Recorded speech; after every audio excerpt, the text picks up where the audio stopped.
అసలు నిన్న పార్లమెంట్ లో రైతుల గురించి ఒక రిపోర్ట్ బయట పెట్టారు. ఆ రిపోర్ట్ ఏమిటంటే మన దేశం అంతటిలో రైతులకున్న అప్పులు 30 లక్షల కోట్ల రూపాయలైతే ఒక ఆంధ్రప్రదేశ్ రైతుల అప్పులే దాంట్లో 3,75,000 కోట్ల రూపాయలంట. అంటే 10% ఎక్కువ.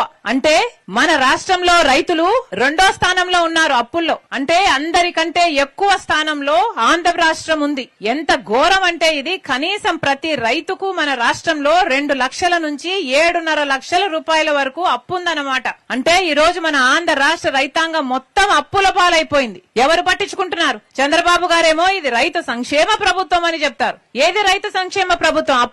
రైతుల్ని అప్పుల్లో ముంచడమే రైతు సంక్షేమమా మీకు?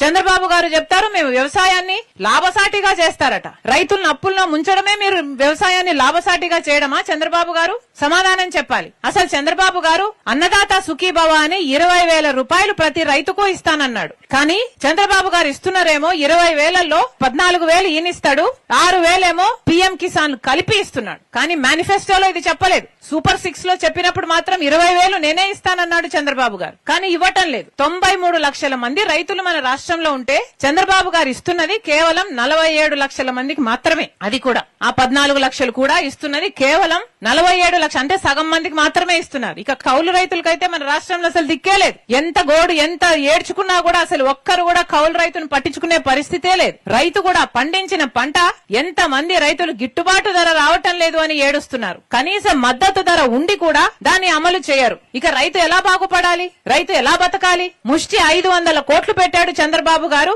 బడ్జెట్ లో ధర స్థిరీకరణ నిధి కోసం. ఏం సరిపోతుంది? ఏ రైతుకు సరిపోతుంది? పోనీ 500 కోట్లైనా వాడుతున్నారా అంటే అది వాడరు. దాన్ని మళ్ళీ డైవర్ట్ చేస్తారు. కనీసం యూరియా కొందామంటే దొరకటం లేదు. ఇంత అధ్వానంగా ఉంది రైతుల పరిస్థితి మన రాష్ట్రంలో. దీనికి అంతటికీ కారణం కూటమి సర్కార్.